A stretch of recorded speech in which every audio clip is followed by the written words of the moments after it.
ओम शांति। शिव परमात्मा के लाडले मीठे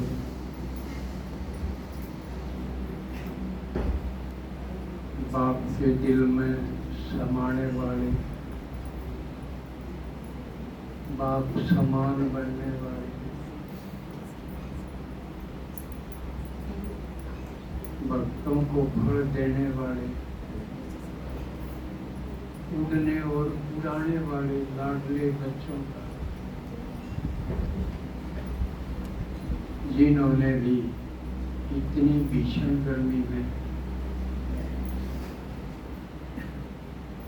आने का हिम्मत का कदम उठाया है, तो शिव भगवान जो भोलानाथ कहलाता है, थोड़े में राजी होने वाला,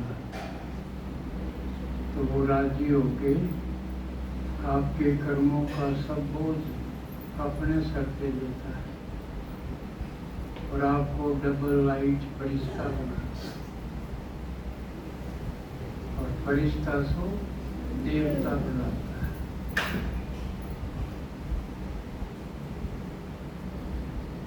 आज संगम युग का एक और विशेष दिन है। तो आज के दिन को फादर डे के रूप में विश्व में मनाते हैं। और वैसे आज गंगा दशहरा भी है और कल निर्जला एकादशी है। तो भारत में इतने त्योहार हैं, उनके दिन कम पड़ जाए त्योहार ज्यादा है। एक दिन के ऊपर दो तीन दिन त्योहार हो जाते। तो आज हम विशेष रूप से फादर डे पर बात करेंगे।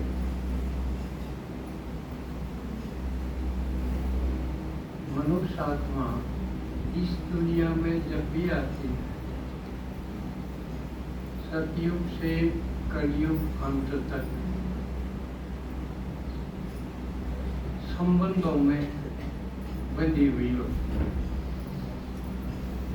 बिना संबंध के किसी जन्म में भी होने का कोई ढंग ही नहीं है। अब थोड़ी देर के लिए विचार करो, आपका जन्म तो हो गया, बिना संबंध के हो सकते हैं आप? तो संबंध है, परिवार है, और उसमें संबंध भी यानी हर एक संबंध का अपना सुख है। जैसे सबसे पहले माँ का बाप का संबंध बनता है कि उनसे ही जन्म मिलता है। यानी इस दुनिया में आने का जो चांस है वो माँ बाप के द्वारा ही मिलता है। अब इसमें माँ के बारे में तो बहुत सारी बातें कही जाती हैं, जबकि बाप से ही माँ का अस्तित्व है। माँ की बिंदी, माँ की चूड़ी, माँ का सुहाग किससे है? बाप से। अब तक हम रोटी बनाने वाले हाथों का जिक्र तो करते थे, लेकिन रोटी कमाने वाले हाथों का इतना जिक्र नहीं हुआ। लेकिन कमाया नहीं जाएगा तो फिर रोटी बनेगी कैसे? इसलिए देखा जाए तो कमाने वाला का और भी ज्यादा महत्व। लेकिन जिक्र क्यों कम हुआ? क्योंकि बाप का संबंध ऐसा ही है जिसकी गहराई को किसी ने समझा नहीं। जिसने समझा उसने बताया नहीं। क्योंकि बाप ज्यादातर मौन रह गए, बोले नहीं। ऐसी बात नहीं कि उनको सुख दुख ना होता हो, उनको भी उतना होता है, क्योंकि आखिर आत्मा तो है ही सब। चाहे वो पुरुष चौड़े में हो या माँ के रूप में हो, बाप के रूप में, लेकिन वो प्रकट नहीं करता है, सुख दुख को समझ लेता है। क्यों? क्योंकि पूरा अपने आप को वो जिम्मेवार मानता है।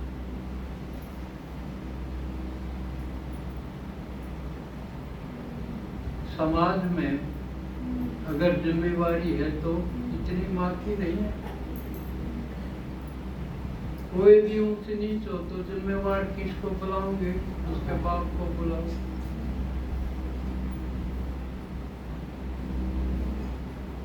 उससे पूछताछ होगी, जिम्मेवारी उसकी है, कमाने की भी जिम्मेवारी है, और उस परिवार से जो भी गतिविधियां हैं उनका भी जिम्मेवार बाप। इसलिए वो गंभीर ज्यादा रहता है। अब ये तो सुनते रहते हैं कि माँ बच्चे को 9 मास गर्भ में रखती है, लेकिन जन्म देने के बाद फिर सारी जिम्मेवारी बाप की। वो मरने तक उसको बंधा हुआ है। पूरा जीवन उसका लक्ष्य ये है कि मेरे बच्चे कामयाब हो, बड़े बने, संपन्न बने। इसी में उसका पूरा जीवन चला जाता। ऐसा सोचते सोचते करते करते ही वो इस दुनिया से चला जाता है। लेकिन क्योंकि मैं भी अब जीवन के लगभग अंतिम छोर पर भी हूँ, अपने बाप को भी देखा, खुद बाप पढ़ के भी देखा,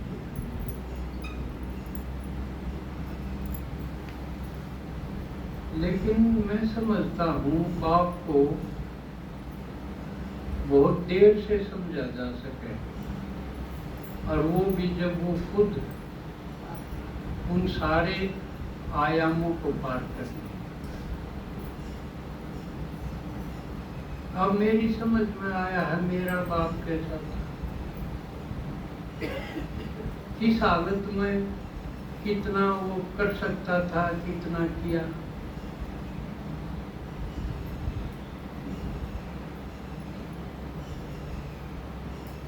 लेकिन 50 साल पहले नहीं समझ सकता, इसलिए जब समझ में आता है तब वो बाप रहता नहीं।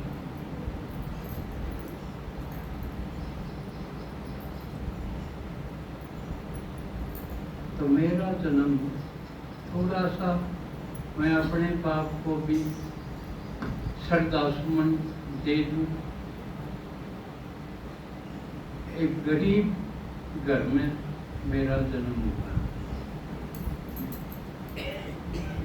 खेती बाड़ी का काम था, क्योंकि उन दिनों और तो कारोबार थे ही नहीं,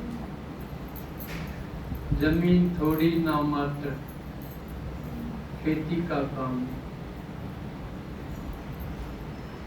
परिवार डबल कैसे? मेरे पिताजी अपने भाइयों में सबसे बड़े थे। और मेरे दादाजी मैंने देखे नहीं। जो आज ये सोचूं हुआ अवसर है, फिर रहूं ना रहूं, तो आपको कुछ तो मेरे बारे में पता होना ही चाहिए। तो मेरे दादाजी को मैंने देखा नहीं, वो पहले गुजर गए थे। तो मेरे पिताजी ने अपने भाइयों को भी पाला और हमको भी पाला, डबल परिवार। खेती नाम मात्र की, और खेती का ही काम, किसी किसी की लेके बांटे न। उस टाइम बांटे की कारोबार था।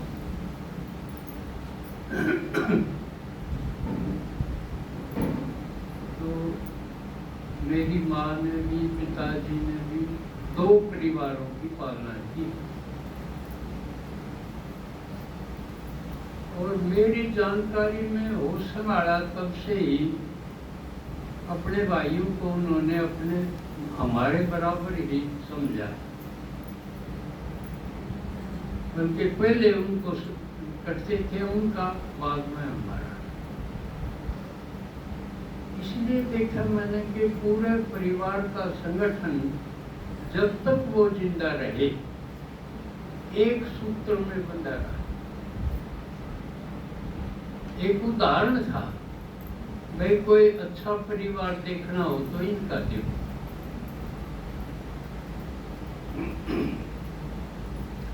जबकि उनकी मृत्यु के बाद बिखर गया, बिल्कुल बिखर गया। तो इसका मतलब है हर एक आत्मा के तप के कारण ये संगठन होता है परिवार का भी।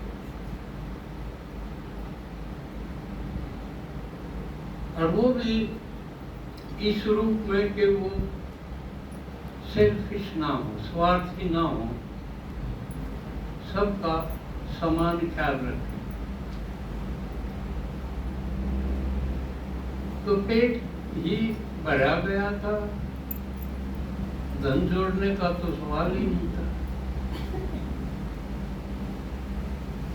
हमारी फीस का जुगाड़ भी मुश्किल होता था।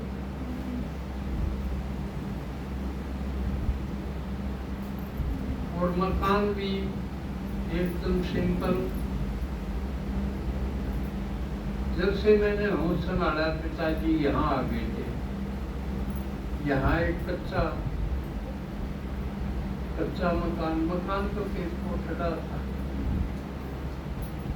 उसमें पशु बैल बांधते थे और मैं अपने पिताजी के साथ यही सोता था।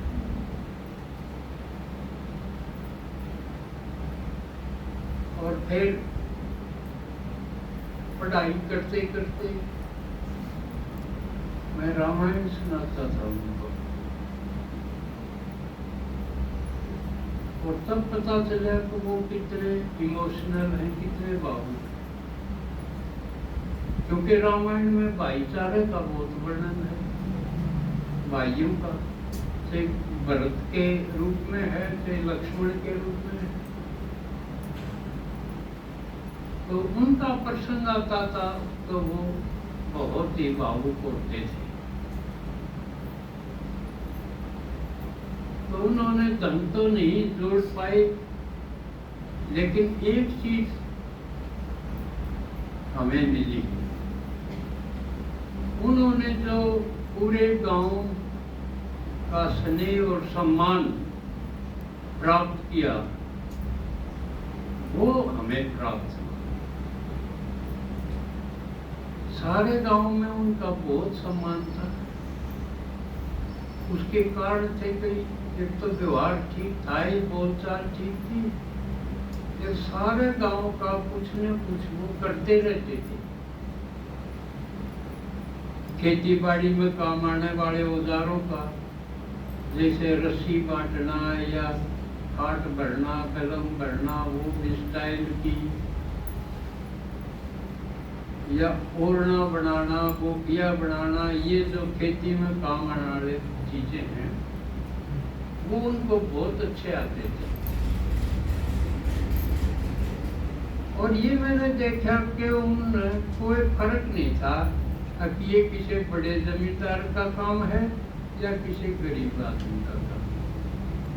वो समान भाव से उतनी रुचि लेके उस अपने काम में वो सुख मानते थे। मैं सोचता हूँ उससे बढ़िया कोई बना नहीं सकता था, इतने एक्सपर्ट थे।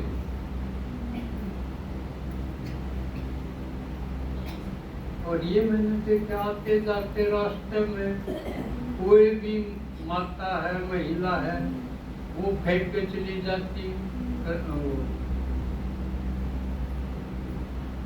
ये रस्सी किसकी बैठा कर, कोई रस्सी फेंक दिया, कोई दादा यूं बना दिए इसका, अगला जाने से ना जाने बना देता। तो इससे उनका बहुत सम्मान होता था। अगर किसी को भी ना नहीं करते और एकदम फर्स्ट क्लास ना। दूसरा उनका काम था कि उन दिनों हलवाई बुलाने का रिवाज नहीं था। जिसके भी से कोई भी फंक्शन होता, जीण का हो, मरण का हो, हलवा बनाया करते, सब्जी बनाया करते, तो वो ही बनाया करते पूरे गांव में। तो इससे उनकी बड़ी साख थी दोनों ढंग से। तो हम इस बात से निश्चिंत रहे, कोई हमने तू कह के भी नहीं बोलता। इतना सम्मान था उनके कारण हमारा, भाई ये उनके हैं। और यहाँ बैठक उठने के बाद एक बैठक बन गई थी। जब मैंने ट्रेनिंग कर दी थी तो उस टाइम सारा गांव के सभी जातियों के लोग आते रहते थे, बैठते थे। या जाटा की ओपी है, या तुम्हारा की फिल्म है, या फलाने की है, सभी जातियों के उनके तम्बाकू पीन के ये सारे सिस्टम थे। और ये भी देखा मैंने, जाट भी मारे गड़े हाथ नहीं लाया करते, हम ही पानी पिया करते। मैंने कोई बुरा नहीं माना, सबको पता था भाई ये रिवाज है।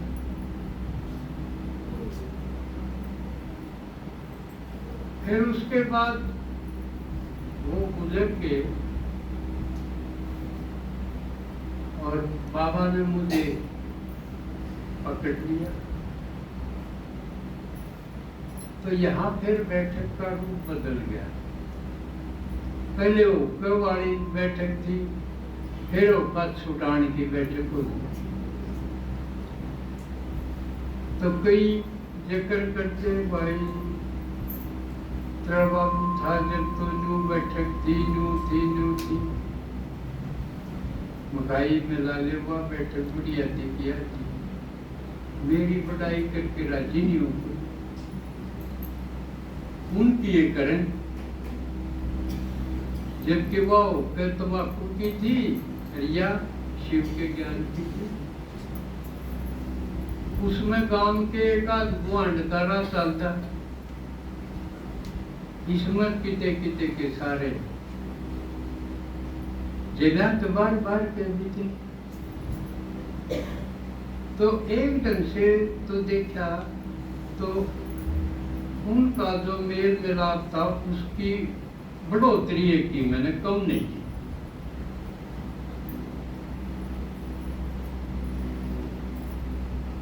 तो लेकिन उनकी सादगी, कुछ नियम, खेती करते हुए भी देखा मैंने कि वो नहाए बिना खाना नहीं खाते थे, बेशक अर्जोड़ रहे। किते नाली में या किते हैंडपंप वगैरह किते कोई हो, उधर जाके पहले स्नान करना फिर भोजन करना, ये उनका पक्का नियम था। और स्नान के बाद वो आध पौन घंटा भजन में बैठते थे। ये तो हमने पूछा नहीं वो भजन क्या करते थे, लेकिन बैठते जरूर थे, मौन बैठते थे। और उनके मौन बैठने से उस बैठे का वातावरण बदलता था। सब गंभीर हो जाते थे, बातचीत करना भी बंद कर देते थे, भाई दादा भजन में बैठा है। तो ये चीज हमने प्राप्त हुई कि बाप के करनी रहनी से भी औलाद को फायदा हो, बेशक धन का ना हो, सम्मान का, इज्जत का, ये फायदा मिलना भी बहुत बड़ी बात है।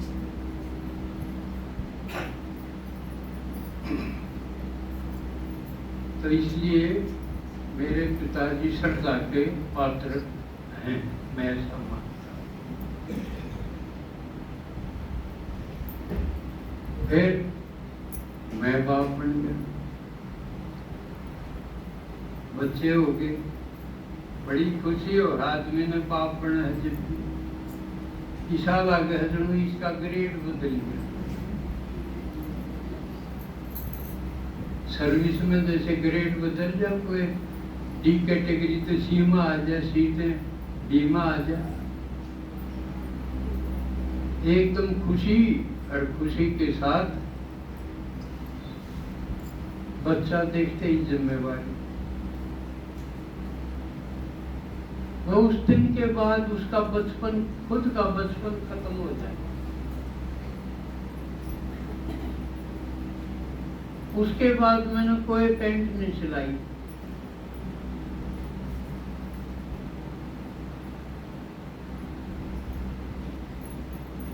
बल्कि अपने सिंपल कुर्ता पजामा वो भी ज्यादातर देखने लगे थे। भाई कोई अलग से ड्यूटी हो, इलेक्शन में हो, जनगणना में हो और क्या में हो, तो इतने पीछे तो मिले ही नहीं। ऐसी एक लाइफ स्टाइल बदली, सोचना शुरू हो गया तो बस औलाद के बारे में। इनको अच्छे ढंग से पालना करनी है, इनको पढ़ाना लिखाना है, इनको कामयाब करना है, इनको साहूकार भी बनाना है। जो अपने में कमी रही या भाव रहा वो इनको ना देखना पड़े। इस प्रकार के ही विचारों में जीवन चलता रहा।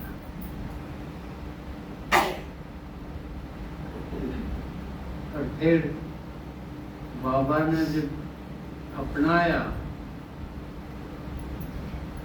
उसके बाद तो और भी जीवन का रंग ढंग बदल गया, सारा ही बदल गया।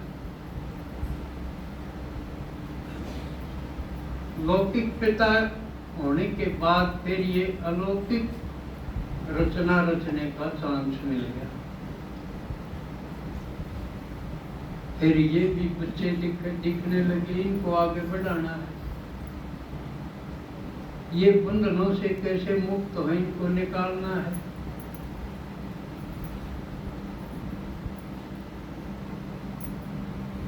और ये भी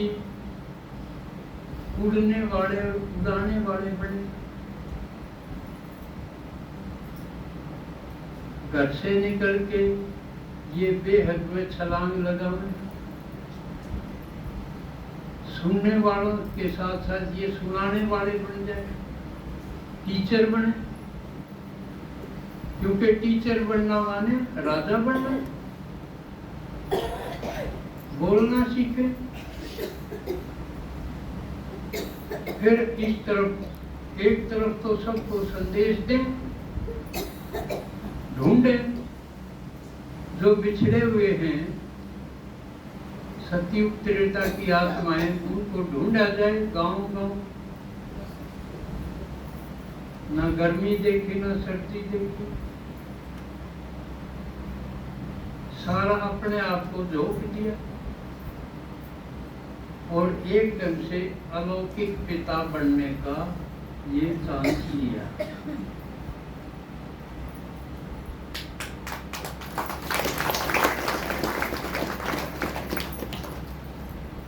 और उसमें भी मैं सोचता हूँ सफल रहा, बिना किसी की मदद के। आप पे सीखना, फिर आप पे सेवा में लग जाना और संगठन बनाने में किसी से कम ना रहना, बल्कि मुझसे जो पहले आए हुए थे उनके आगे नहीं तो बराबर जरूर खड़ा हो जाना। और उसमें मैं सोचता हूँ पूरी तरह सफल रहा, क्योंकि अड़ोस पड़ोस के सेवा केंद्रों में देखता हूँ मैं, वो जिज्ञासुओं की चोरी चकारी में लगे हुए कि जिज्ञासु कोई तैयार कर दे और फ्री में हमने मिल जाए। तो अपने साथ के सारे पड़ोसी से हंसी के हों, से जुलाना के हों, जींद के हों, रोहतक के हों, महम के तो हैं, सब चोरों की तरह जिज्ञासु चोरी में लगे रहते हैं। तैयार कोई करते और जब ये कुछ करण जोगे हो जो मारा का नहीं आ जाए।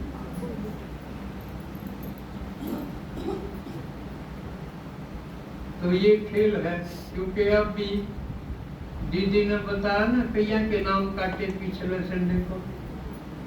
क्यों काटे? वो जानना तो तैयार हो गए, पता पड़ा कि वो एक भी प्याज खाऊं, मतलब प्याज खाता उसने ले जाना चाहिए।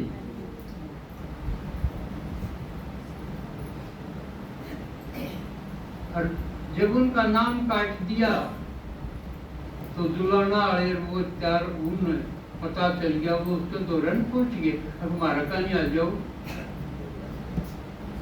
हम ले चलेंगे चाहे खाई जाइयो तुम, किम्मे खाओ तुम, हमारा कोई आंट नहीं है, हम ले जाएंगे। अभी इस तरह के यज्ञ को बदनाम कर रहे हैं। आज ये मैं जानबूझ के कह रहा हूँ कि जिससे वो क्लासेस तो सुने, जो ऐसा करते हैं वो भी सुने, बाकायदा नाम लेके। हंसी वाले भी, मैम वाले भी, जुलाने वाले भी, जींद वाले भी, रोहतक वाले भी, इन सब का ये हाल है। एक तरफ तो बाबा का नाम चमक रहा है, त्यागी तपस्वी बहनें माताएं देश में विदेश में जी तोड़ मेहनत करके प्रत्यक्ष कर रही बाबा को, और बीच बीच में कुछ ऐसे हैं जो बाप का नाम डबोड़ने तैयार। वो मर्यादाओं में ना कायदे, न मर्यादा, न धारणाएं। अगर ये चीज कमजोर होगी तो फिर ये की सतोगुणी अवस्था नहीं रहेगी, फिर रजो तमो में उतर जाएंगे।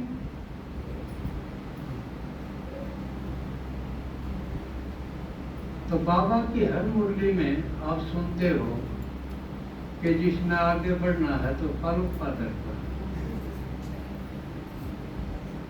बीच बीच में एक आधी बार फॉलो फादर मदर भी दे दे, लेकिन मूल रूप से फॉलो फादर का जिक्र है। इसका मतलब बाबा खुद गॉड फादर के अलावा है, गॉडेस मदर नहीं। सारे धर्म, बाकी धर्म सारे द्वापर वाले भी वो परमात्मा को पिता के रूप में याद करते हैं। चाहे क्रिश्चियन हो, मोमडन हो, कोई भी। इसका मतलब बाप का जो चरित्र है वो मुख्य किरदार है वो संबंधों में। लेकिन बाप की ये पोजीशन जिसके होने से घर में भी डिसिप्लिन आता था, क्योंकि बाप ज्यादा माँ की तरह रो नहीं सकता, वो तो कंट्रोल करेगा। घना हंसेगा तो उसने पता है बच्चे जो है ना वो निरी डिमांड करेंगे, अगर आज ये हो गया तो यो मांग लो यो मांग लो। और बच्चे कई बार बाप की पोजीशन को समझते ही नहीं। अब कह दिया मैंने बाइक दिवाओ, चाहे बाप की पोजीशन साइकिल लेने की ना हो, पर वो तो जिद कर लेंगे, हट जाएंगे। बेचारा बाप तोड़ करके कोशिश करेगा। एक छोटी सी कहानी है पर एक लड़का एक नाम मना बाइक जरूर चाहिए, जिद कर ली। अगर कल बाइक नहीं मिली तो मैं घर ही नहीं बढ़ूंगा। तो वो घर से निकल के उसने देखा बाप का पर्स पूरे भूल गया, वो पर्स भी उठा लिया उसने। अच्छा मोटा हो रहा था पर्स, कागज गणे, सोचा नोटा का भरा। तो आगे जाके उसने देखा, देख तो ले खोल के साइकिल कितने कर दिए, खोल के देखा नोट तो एक का था 100 का, बाकी कागजा का भरा था।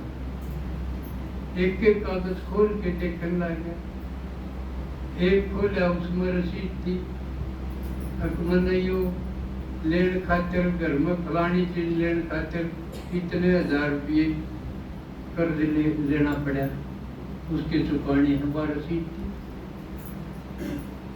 और कागज खोला उसमें कितना बिजली का बिल भरना है, इतना राशन वाले का चुकाना है, उन सब के कागजा में यह रसीद थी। जब उसको समझ में आया बापू ने तो इतना बोझ उठाना पड़ रहा है, और मैं अपनी जिद पर, उसकी पोजीशन है ना देखिए, वो इतना बोझ हो रहा है, क्यों पूरा पाड़ेगा, उठाया अब मन बाइक कौन चाहिए, अकल आएगी।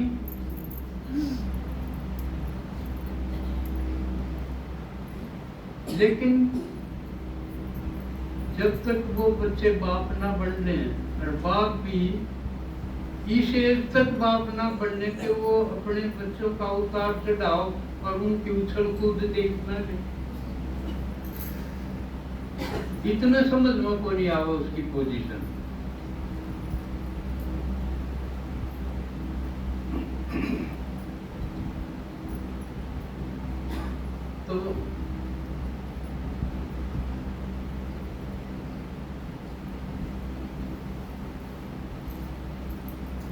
तो समय तो मेरा पूरा होने वाला है।